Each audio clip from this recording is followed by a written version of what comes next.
Hello there, everybody. Happy Friday. I hope you're having a fantastic day.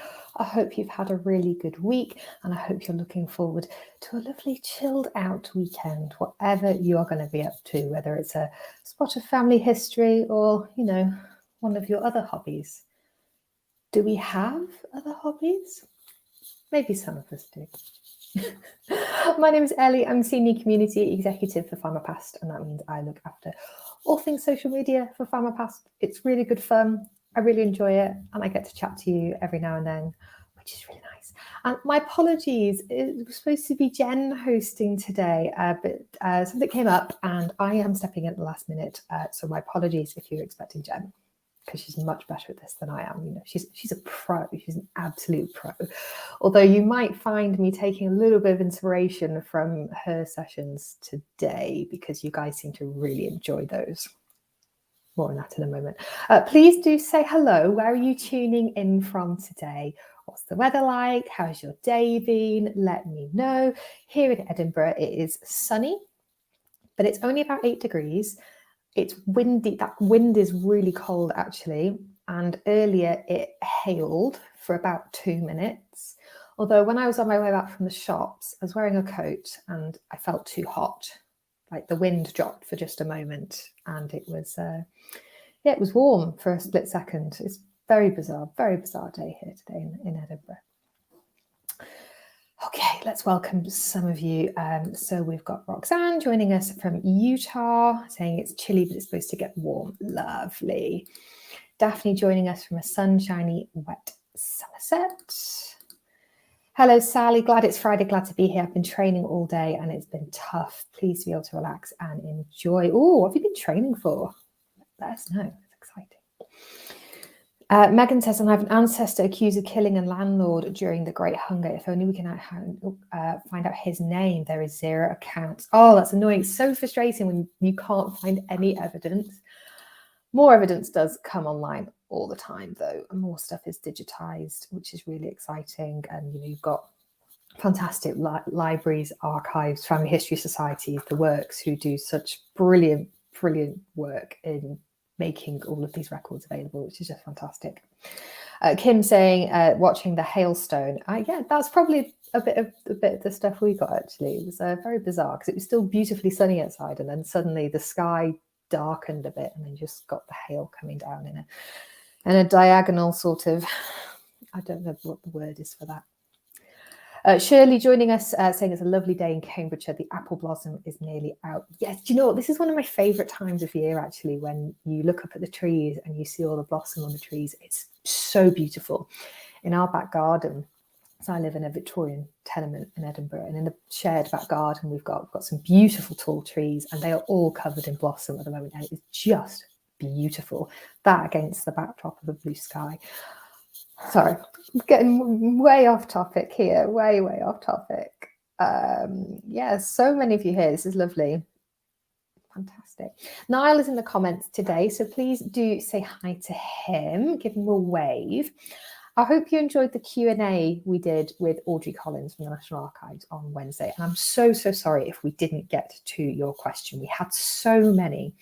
In fact, I thought we wouldn't have enough questions. So I had other things prepared for us to talk about, and we didn't even get to them. We had so many good questions, and Audrey is an absolute pro. I think somebody called her a walking encyclopedia, which is so true. She's so knowledgeable. It's incredible. And she is going to be coming back, because she's a part of this community. She's probably here today listening. She's going to come back at some point. She'd really like to chat to you all again. She loves helping you out, which I just think is so fantastic. So she's going to come back over the course of the next couple of months, and we'll do another one. And in that vein, actually, if you or somebody you know is sort of a professional genealogist or family historian, and you work with a family history society or a library or an archive, and you would like the chance to do what Audrey did and open up your knowledge to everybody else, maybe do a a question and answer session. We could do an interview, or we could just do a general chat about the work you're doing.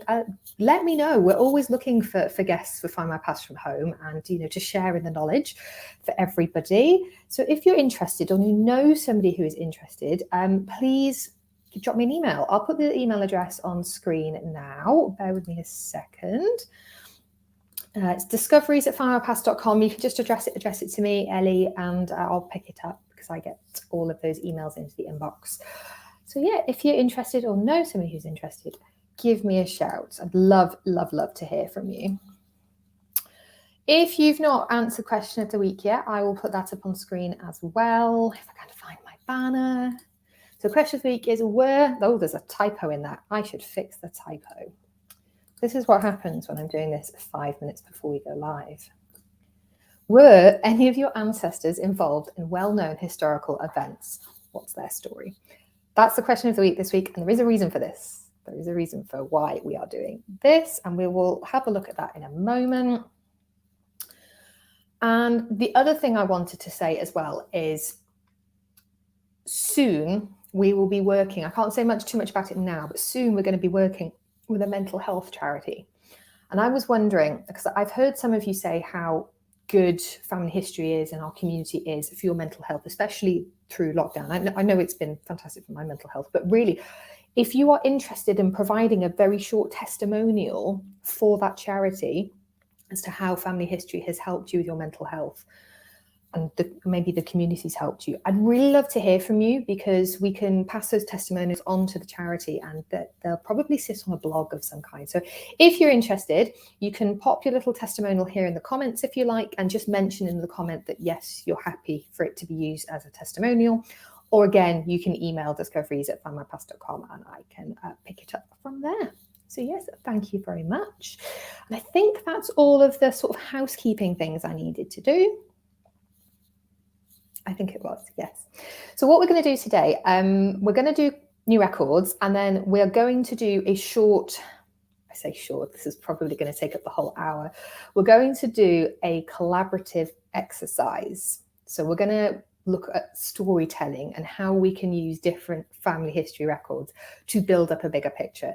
So what I want you to do is make sure that if you would like to take part, that is, make sure you've got a new tab open on your browser, whether you're using a laptop or a phone or tablet. And we're going to be looking at Find My Past records. If you don't have a Find My Past subscription, just sit back and watch us all work. And I'll be putting things on screen so we can all see what each other is finding, but more on that in a little while. So let's do new records first of all. So there's 2 new additions to the collection for Find My Past this week. The first one is a Quaker record set for the Quaker deaths for 1810 to 19. Is it 1810 to 1919? Yes, I believe it is. Now, Quakers were really, really good at keeping records. We've added around 27,000 records for this death record set, and these include the transcript and the image. Now, with these records, you normally get the biographical detail, but for slightly more notable people, you can even find full obituaries, causes of death, and even portraits. You can find portraits. I just think that's fantastic. So if your ancestor was a Quaker, you will definitely be wanting to check these out this weekend. What is a Quaker, you might ask? Quakers were a denomination of religious dissenter. They broke away from the Church of England, and they often suffered prejudice for it. These records are great at describing the life of your ancestor, and it's just incredible to have this little piece of detail about your ancestor. And if you've got a full obituary or a portrait, I just think you're so lucky. And you have to tell me if anybody has a full obituary or a portrait in these records. I would really, really, really, really, really like to know. Shall we have a gander at them? This is one I prepared earlier. Okay, so this is the transcript for John Cadbury, who was born in 1801 and died on the 11th of May, 1889 in Birmingham. Does this man sound familiar? If we look at the original image, I'm no good at teasing these things. If we look at the original image, there are actually 3 whole pages dedicated to the founder of Cadbury chocolate. Yes, he was actually a Quaker, which is fantastic. We learn things like he made his children his companions. He found it, he was, is it diffident? I can't remember what it says now. Something about speaking about religious experiences. And then also for the last 30 or 40 years of his life, he was seldom free from pain caused by an affection of the nerves of the spine. And there's, as I said, there's 3 pages here. So there's that one, and there's that one. Loads of them. Loads to find. Yes, and Sally's saying, I've just looked, Joseph Stores Fry. There's a photo and loads of info. Fantastic. And Andrew saying, I have many Quakers in my one name study, brilliant records. They were very hot on education, so wrote things down. Oh, I love it when people are good at record keeping. I'm just so happy. Okay. Sorry, I was just flicking through the comments again there. And then, of course, don't forget to check the recommended records on transcripts, because I did that on John's Quaker death record, and I came across a census record for him. And if I just flick over to that slide, so this is him in 1851 with his family, with his wife Candida and his children. I also found his 1841 census record. They were living at 51 Calthorpe Street in Kings Norton. By 1861, he was a widower, and he was listed as a cocoa manufacturer. And then by 1881, he was shown as a retired cocoa manufacturer with his unmarried daughter, Maria, who may or may not have been like his companion because she was unmarried. So yes, and I did also want to show you some of the portraits that appear in these records. I didn't do any more research into these 2 people. These were ones actually Jessie found and she put on the blog, so I just stole them from the blog. So you've got a chap called Alfred Bulkwell and a lady called Henrietta Dean. And I think there's also a little obituary for Henrietta Dean as well, which is handy. Next up, we've got Dorset I'll start again. Dorset monumental inscriptions. I don't know why that was a tongue twister, but it's 4:15 on a Friday, so you will have to forgive me. Dorset monumental inscriptions. We've added nearly 15,000 records into these. So they're transcript only. You can sometimes find out what was written on your ancestor's grave, which is really cool. Now, the oldest one Jessie found was for William de Stoke, who died in 1294. And then I also found another one for Thomas de Luca, who died in 1320. So that's just giving you an idea of how far back they go. And if you do read the blog as well, which I think Niall has listed in the comments, the older back, the older the back, that doesn't make sense. Let me restart that. If you go further back in these records to some of the earlier ones, you're not talking headstones here. You could be talking like memorial slabs, for example, or effigies. So that's the kind of thing you're dealing with. There's one here. So this is one for a lady called Euretha, I think. Urith, I couldn't quite pronounce it. Urith, I think it is. Basket, who died in 1707, and she was 85 years old, and she was the wife of Richard Basket. She's remembered here at St. Martin, at Chesilbourne, I think I'm probably pronouncing that wrong. It tells us what type of memorial it is. So we know it's an interior slab memorial. So that's inside the church, and it will either be on the wall or on the floor. And I did want to find out a little bit more about this lady. So I then went into the parish marriage records, and I found her marrying Richard on the 16th of April, 1665. And I think they had 2 children, Elizabeth and Richard. But frustratingly, there's no mother's name recorded on those records. Drat. And then for newspapers, so this week we've updated 5 titles. 4 of them are British ones, and one of them is an international one from India. So we've got various different years added for the Civil and Military Gazette. We've got the Dover Express, the Harlow Star, the Liverpool Daily Post, and the Macclesfield Express this week. Really, really exciting. Lots of new stuff to sink your teeth into. Shall we do question of the week? Before I do that, let's remove my slides. And I'm going to have another quick look at the comments while I put the banner back up.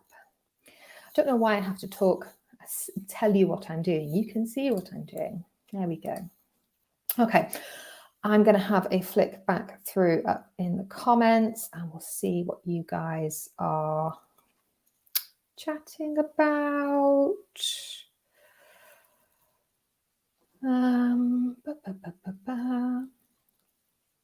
Is there a question of the week? Yes, Andrew, I've just put it up on screen for you. Loads of you here. This is really good.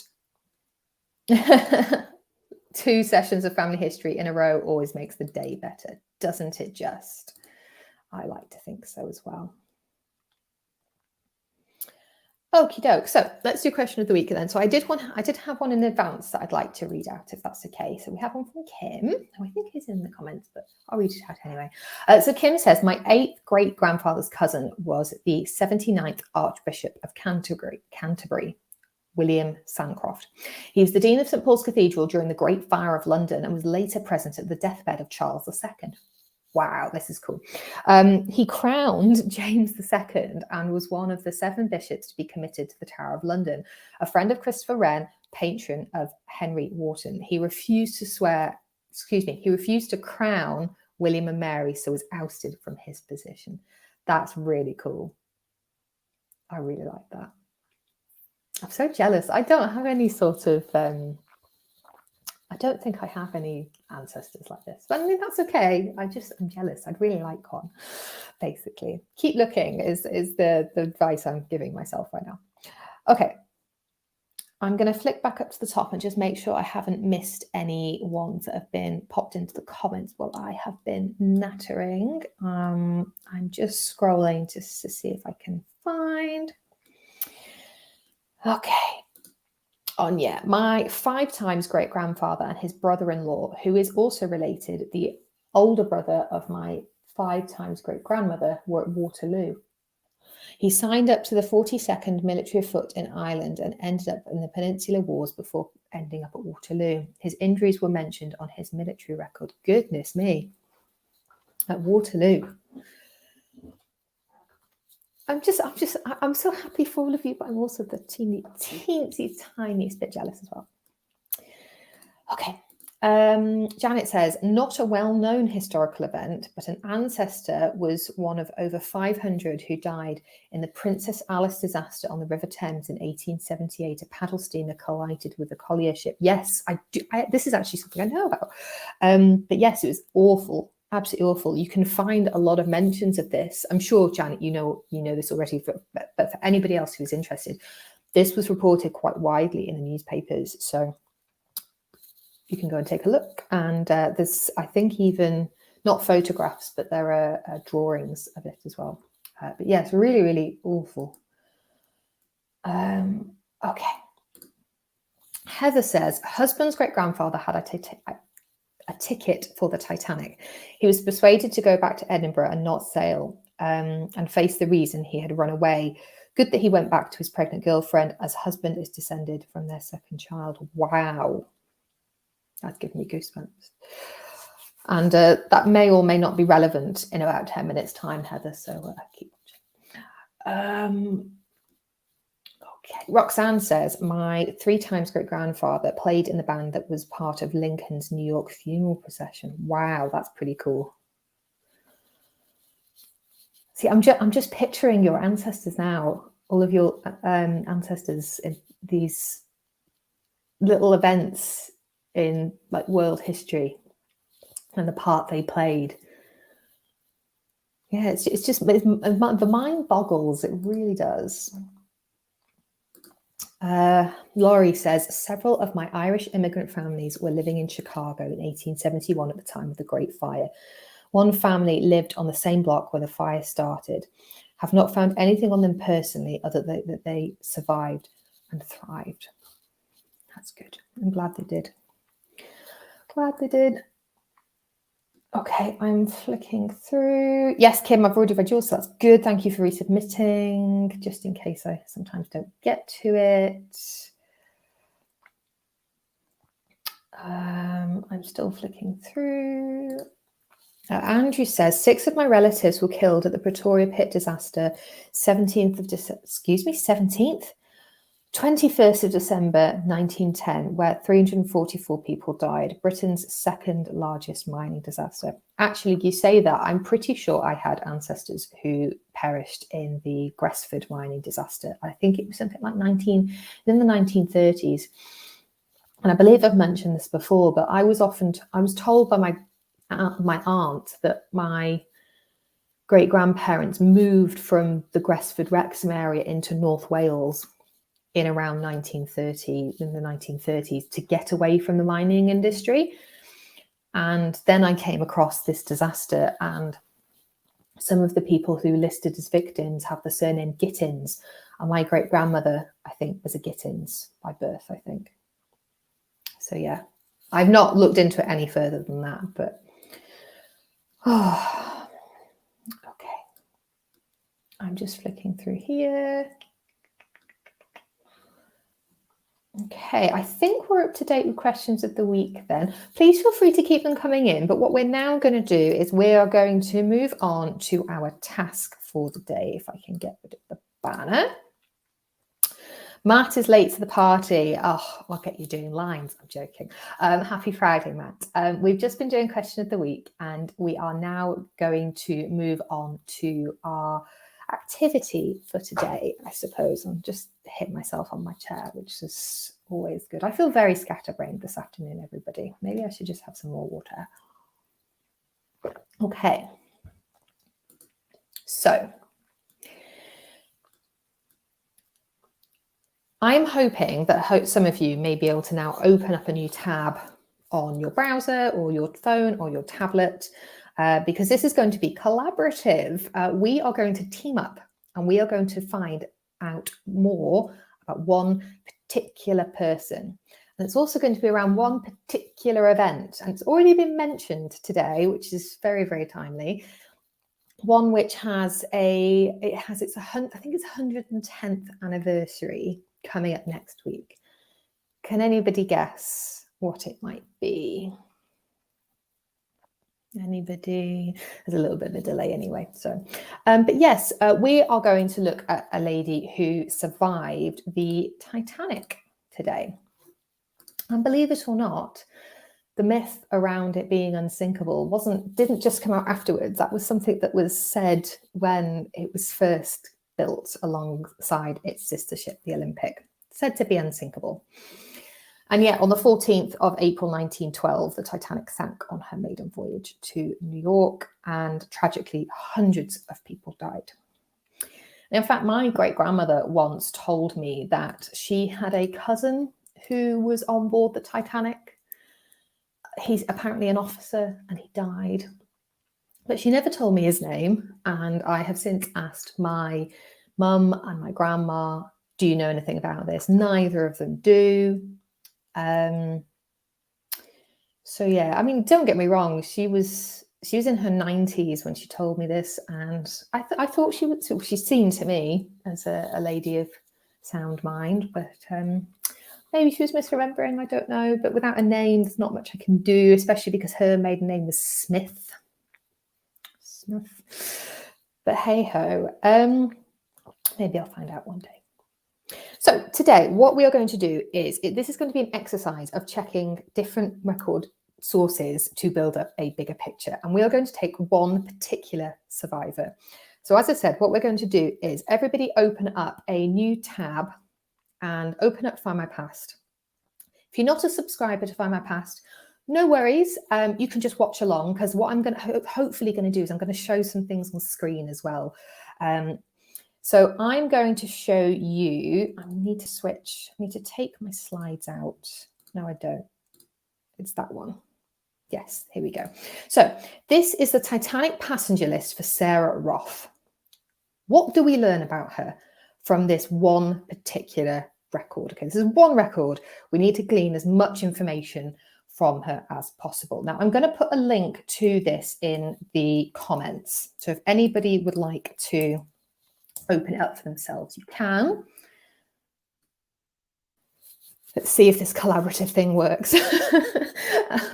So this is her. She was born around 1883. It says she was 29 years old in 1912.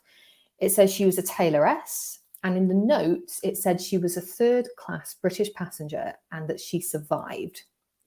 And I just think that's wonderful, isn't it? Wonderful that she survived, but it's also really chilling. Like, I've actually put up the original image for you as well here. So this is the original image of the Titanic passenger list with Sarah listed. I just think that's pretty cool. So here is your task, everybody, for today. What else can you find about Sarah Roth based on what we already know? So we know that her name was Sarah Roth. She was a tailoress. She was born around 1883. And in 1912, she was on board the Titanic as a third-class passenger and she survived. Okay? Those are your 5 clues. I want you to see what else you can find. Have a think about this. What records would you look at? Would you move forwards in time to look at research her, or would you go back in time to find out more about maybe her childhood or her parents? Either is fine. As this is collaborative, what I would ask you to do is, as you find things, pop a link to what you found in the comments and tell me what it is. Because what I'm hopefully going to do is I'm going to bring up on screen everything that you guys are finding, because everything that you find will help somebody else find something else. And before you know it, we will be building a bigger picture of this woman and her life. Now, what you might be thinking is, oh, I should go and check the 1921 census, but I'll just stop you there for a second, because I know the 1921 census is still pay-per-view and I don't want to waste your time or your money. She is not in the 1921 census of England and Wales. Okay, so you don't need to check that one. If you want to be looking at US records, but you don't have a subscription to US records, I'll start that again. If you don't have US records in your Findmypast subscription, that's okay. Maybe focus on her life before 1912 in England. But as I said, this is collaborative, so we're all going to be finding different things. And I suppose I will just let you guys work away. As I said, remember to pop stuff in the comments that you are finding. The link to the record, and tell me what the record is as well, just so I know before we open it up. And as you guys work away, I'm going to sort of think aloud about where I might look.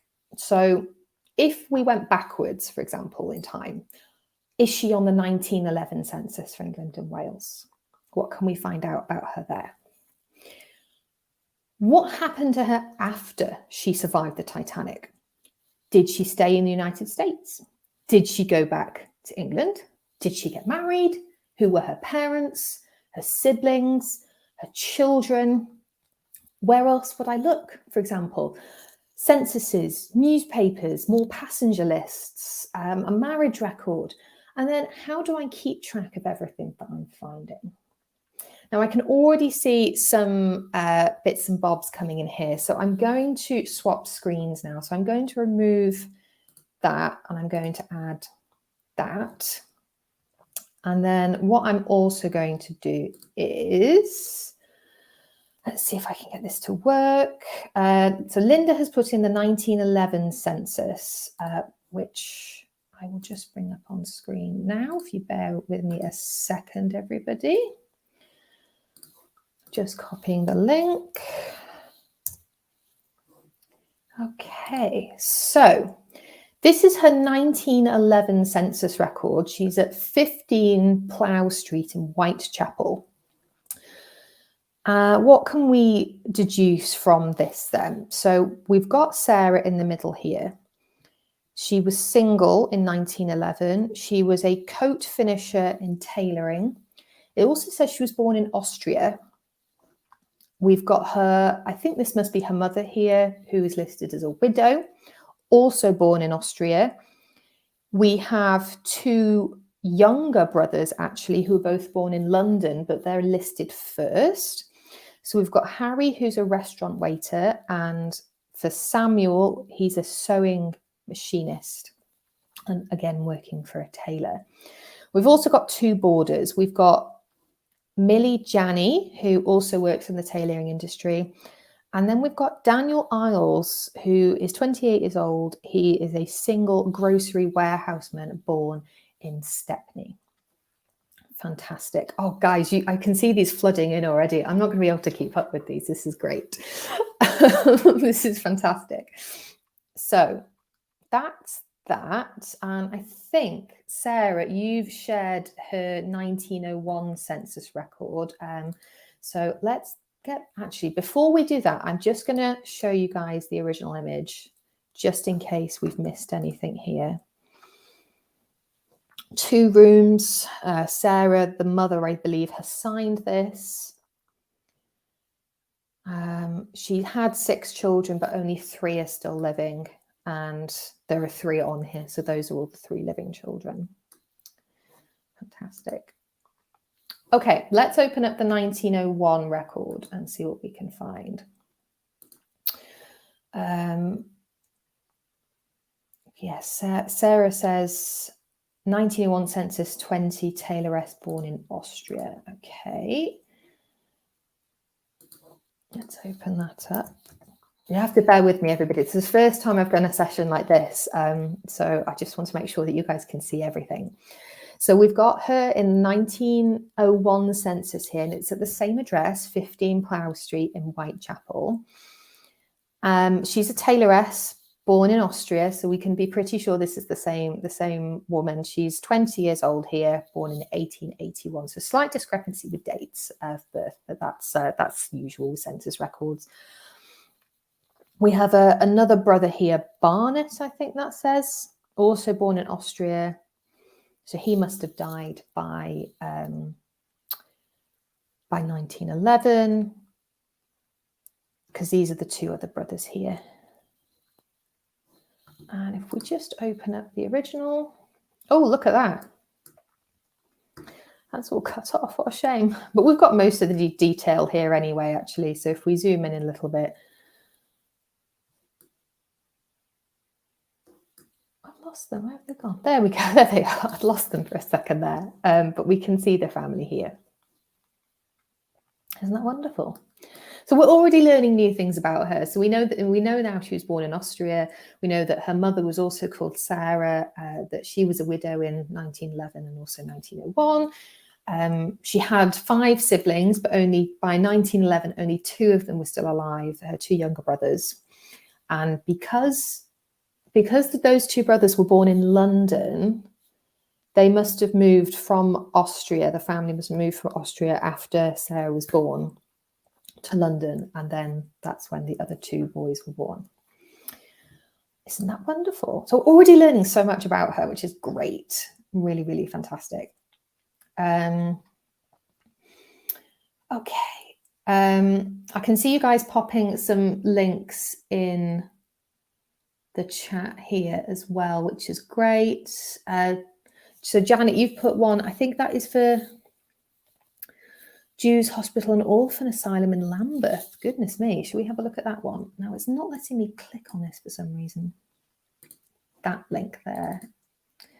Oh no, it's not going to let me click on it. I wonder if I can type it in manually. I wonder if you guys have got the patience to watch me type this in manually. Shall we give it a go? So 1891 00035 60101. This is where I confess that I mix up numbers in my head. So this could be an interesting exercise. This is 1891 census. So Jews Hospital and Orphan Asylum. So she was 10 years old. So maybe, oh goodness, I wonder when the father died. Maybe that's why she was in here. Let's see if we can find her. Oh, my eyes are failing me. There she is, Sarah Roth. I wonder if that is her. This seems to be all of the. Is it all of the? No, I don't think there are some boys listed there. It's mainly. I think that's mainly girls though. So maybe if the If she had siblings, then maybe they were listed on a different page. Does it say she was born in Austria? Oh, it's cut off. Drat. That's frustrating. That's a really good find, Janet. Well done. I wonder if that is her. It would certainly. I think the family were Jewish from what we've read so far. And just the fact that we know her father had died by 1901, that they'd moved from Austria to London. It's entirely possible that this could be her, but frustratingly, the birthplace is cut off, so we can't see that she was actually born in Austria. Drat, I'm so upset about that. That would have been a fantastic, I mean, it's a fantastic find anyway, but I would have just liked that little extra bit of information to confirm. Okay, Linda seems to have a 1881 census record, so I'm going to, let's go and have a look. I'm going to open this up, and I'm going to, again, you'll have to forgive me, everybody, I'm going to do this manually, if it will let me. I don't know if this is going to work. I'm really bad with numbers. I don't know about everybody else, but honestly, I just mix numbers up in my head, and it sometimes has very interesting results. Oh, drat! That's me typing it in wrong. Oh, I tell you what we'll do. If you bear with me 2 seconds, I can grab the links from somewhere else.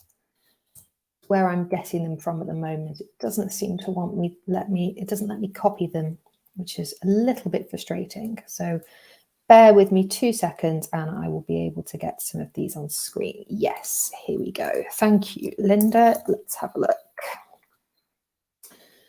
Oh, interesting. Okay, so we've got 5 Wells Place in Whitechapel. Abraham Roth, who is a boot and shoemaker. I mean, that could be the same. Could be the same industry, perhaps. We've got Sarah Roth, also born in Austria, and we've got 2 children, and that could be her. Again, really good find. Well done. So we've now got a father's name as well, which is great. Fantastic. Okay. I'm just going to scroll back up to make sure I've not missed anything. Okay. I'm just scrolling back up. Thank you for sharing, Anya, the encyclopedia record as well. We might have a look at that at the end because we don't want to cheat, do we?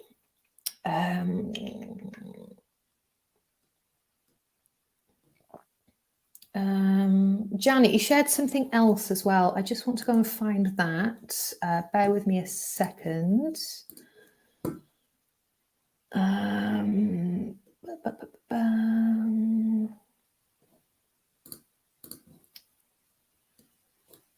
I did not think this through, you guys. Did not think it through at all. Okay. I just want to get the other link up that Janet shared. Is it this one? Let's have a look. Oh, that was the 1891 one. And you did share another one as well. You have to forgive me. I'm not talking very much, but it's only because, oh, that was the transcript. Okay, great. So we've made a really good start then. So we've gone back in time. We've got her mother's name. We've got the fact that they were born in Austria. They came from Austria. We've got her father's name now, which is great. We've got the fact that she may have been in the Jews Hospital and Orphan Asylum in 1891. So yeah, we've got lots of clues already, which is fantastic. Matt, I just want to bring up that record that you've just put up there. Bear with me a second while I grab the link. Thank you very much. Let's open this up and see what we've got. Oh, this is a good find. So we've got a Sarah Roth, 1883 born, arrived in 1891, birthplace Austria, arriving into Maryland. Because as you said, is this not the first time she went over to the States? Should we have a look at the original? Sarah Roth, accompanied by, I can't read that. I can't read it. 8 years old, female, no occupation, being 8 years old. Nationality, Austria. Destination, Ohio. Port of entry, Baltimore.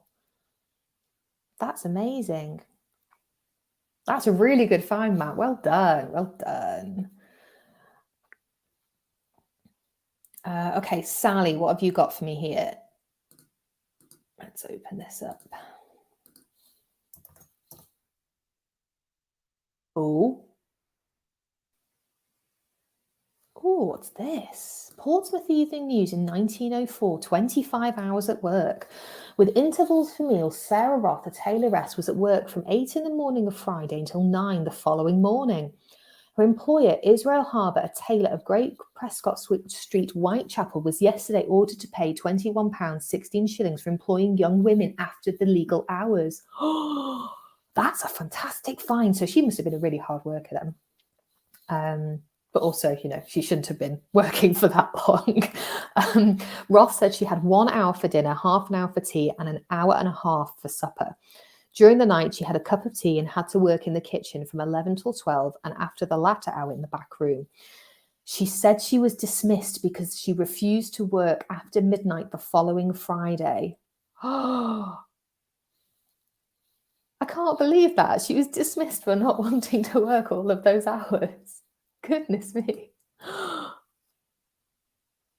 I'm just picturing this lady now, this young woman who, because she would have been quite young in 1904, she would have been in her 20s. And just working all of those hours. And she would, I reckon she would have done it to begin with. Her mother's widowed, she's got 2 brothers, and she probably would have been concerned about money coming in. So she did the hours, and then she realized, you know what, Mr. Harbour's asking me to do too much. And then she said, you know what? No, I'm not going to work 25 hours for you anymore. And yeah, so she said no, and then she lost her job, which is really sad. But yes, fantastic finds. Well done, everybody.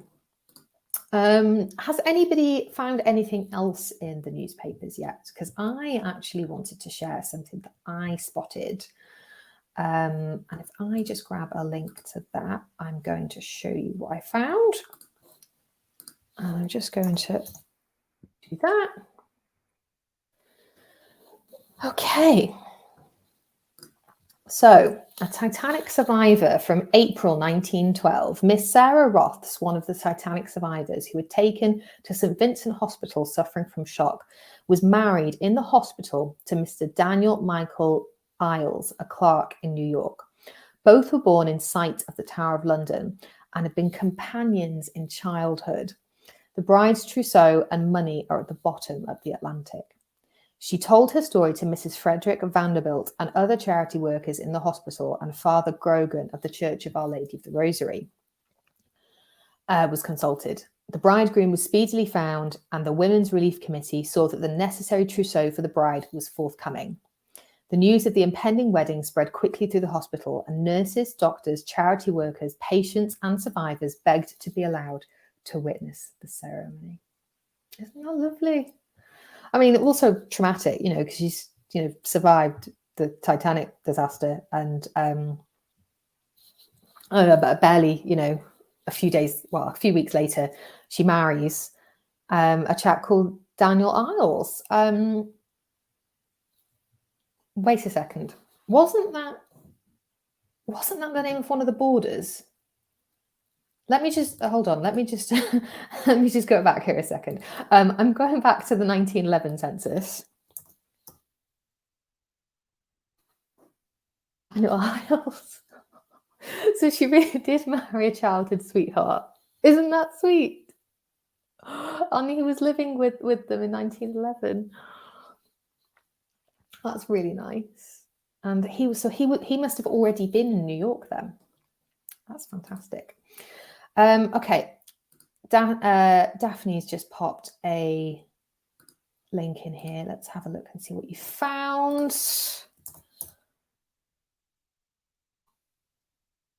Oh, let's have a look. Aberdeen Press and Journal, 1912. Oh, it's a list of the survivors of the disaster. Fantastic. Yeah, there she is. Sarah Roth, in between Miss Rosenbaum and the Countess of Roths. Amazing. Nice work, Daphne. That is a neat find. Congratulations. Oh, Matt, have you found a marriage? I'm opening it. This is so exciting. Yeah, this is a marriage record. Let's have a look. So Sarah Roth, age 29. Father's name Albert, mother's name Sarah. We get her mother's maiden name in this as well. That's something we didn't have before either. Married the 22nd of April, 1912. So it's like, that's so soon after she would have arrived in New York. Got the spouse name, Daniel Isles, 24 years old. His first name was Thomas. His father's name, was Thomas, and his mother's name was Mary Healy. That's great. Oh, well done. I'm so impressed, you guys. You guys are amazing. Okay. Oh, Matt, you were on a roll. What else have you found? What else have you found? This is so exciting when I get to open these up and see what these are, because right. Oh, is that it at the top? Oh, zooming in too far. My mouse is very sensitive. April 22nd, Isles Daniel and Sarah Roth, witnesses Thomas Kelly and Emily Badman and Anthony Grogan. Wasn't that the name of the priest, the Father Grogan from the newspaper report? That's amazing. Let's just let me just have a look at the transcript for that. Roman Catholic. This is a Roman Catholic marriage. But didn't we assume she was Jewish? Maybe have we assumed that wrongly? No, because she was in we think she was in a Jewish orphanage. I don't know. Maybe she converted. Maybe she was baptized when she was there, perhaps. Well done, you guys. We have found so much. I'm so impressed. This is a really good point, actually, from Dave, which I just want to bring up on screen if I can find it. I saw it again a second ago. If she was a Jewish lady, she would not want to work on the Saturdays. Sabbath begins at sunset on a Friday. That is a really valid point. And if that was the case, I'm a bit upset that wasn't mentioned in the newspaper report, because that's really valid. I'm a bit annoyed they didn't mention that.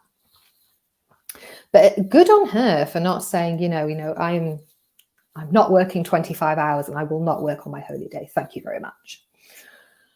Fantastic. Lovely. Oh, Heather's saying maybe they were eloping as he wasn't Jewish. Maybe. Anya, I think you found something else here, haven't you? Let's just open that up. What have I done with that? There we go. You have to forgive me with all of this clicking and opening up of links, but this is the only way I can show everybody. What have we got here? This is a, let me look at the transcript. Oh, 1940 US Census, Milford New Haven in Connecticut. So we've got Daniel, Sarah, and a son. They had a son. Oh, that's so sweet. Let me just close the film strip again. Let's see if we can find them. There we go. In 1940, still in the States. I love that. Although it does say that she was born in England, which we've seen evidence to the contrary, that might be just that, I don't know. does say place of birth. But maybe by that point, the enumerator just thought, oh, she sounds English, we'll just put England. Who knows? And actually, Dave had another good point, actually. Dave, I'm so glad you're here today. Look back at the original. It says a marriage of mixed religions. So there you go. Oh, it's another piece of the puzzle. Fantastic. Well done. Okay, right, we are sort of 10 minutes to the hour. I'm just trying to think. I think we found quite a lot, you know, everybody. There was one more thing I wanted to share that I found, and you found some stuff that I haven't found, which is just fab. But I only found this about half an hour before we went live today. So I just want to find the link. So I found a naturalization record for Daniel that mentions Sarah. And there's a photograph. This is why I love the United States naturalization records and passport applications, because you get photos. So I think this is I mean, if you want to keep adding stuff in that you find, please do. But I think this might be a good way to finish with a photo. And I really, really wish I'd found a photo of Sarah as well.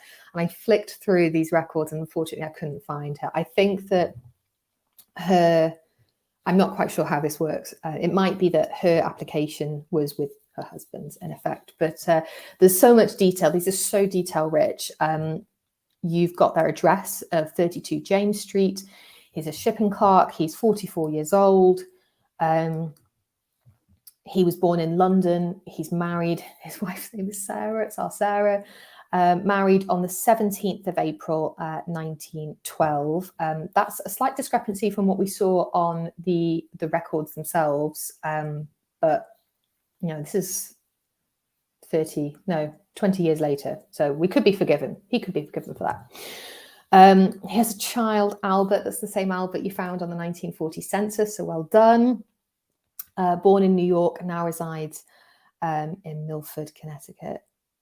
Isn't that fantastic? Oh, and look at this here as well. So Daniel actually came from Southampton to New York on the 28th of May, 1911. So he would have, so not long after we found him in the 1911 census as a boarder in the Roth household, he would have made the journey himself over to the States. And then a year later, Sarah packed up her things, got on the Titanic with her trousseau, intending to marry him, from what we can see in that newspaper report. Tragically witnessed the Titanic disaster, was saved. I imagine she would have been on the Carpathia and then going to New York, but that's just speculation. I'd love to see evidence to the contrary. So yeah, and then arrived in New York, suffered from shock in the hospital. Daniel was found, and they got married a few weeks later. So yeah, there we go.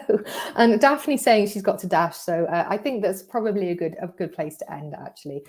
You guys, thank you so much. You have been wonderfully collaborative with this. Do we like this sort of thing for Fridays? I know this might be making us all work a bit too hard on a Friday evening, and you know we've got the weekend ahead, but you guys are so good at this, and we found so much detail. Really, really fantastic.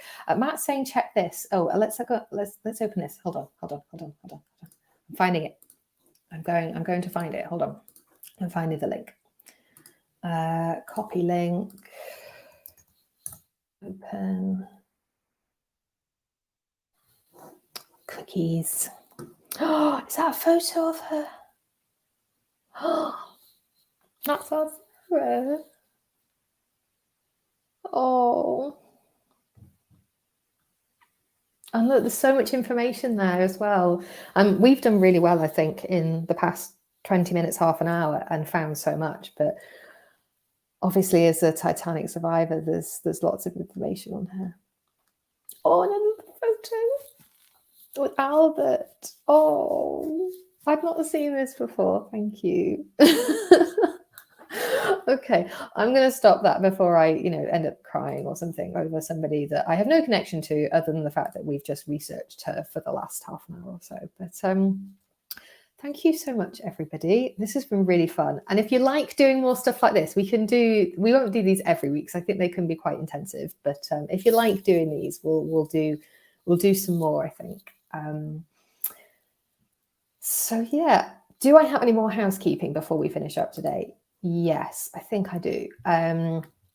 So next week, Jen is going to be returning on Tuesday with a returning special guest, for a session on researching traveling performers. And this is something that's actually been requested by a few of you. So we've actually managed to get a really good guest for this. So this is on Tuesday, not Wednesday. It's on Tuesday, okay? Liam is going to be doing Fridays Live next week.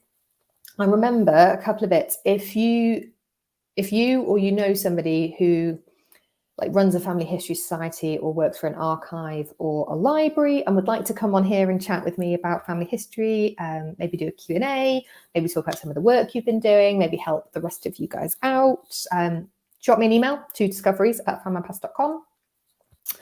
I'm still after a few people, if you fancy it, to appear on Find My Past from Home to talk about 1921 census discoveries. We can pre-record them if you like, but if you could email me, again, discoveries, I'll put that on screen, discoveries@findmypast.com. And if you could do that by the end of the weekend, because I need a little bit of time to prep and get it all organised, because I need to make sure that you guys are available if you want to do it. Put that on screen again, there we go. And also remember, if you have found family history good for your mental health, or the community good for your mental health, and you would be willing to write a very short testimonial about that, again, drop it to Discoveries, or you can add it into the comments here and just add a little note that said, yes, you're happy for it to be used as a testimonial for a mental health charity that we're going to be working with very shortly. Can't really say too much about that at the moment, because it's still in the planning stages. So there we go. I think we will leave it there then. Have a lovely weekend, everybody. Look after yourselves. Let me know if you find anything good in the new records, so the Dorset Monument inscriptions and the Quaker death records. And yeah, I think that's it then. Take care of yourselves, and I will catch you next time. Thank you. Bye-bye.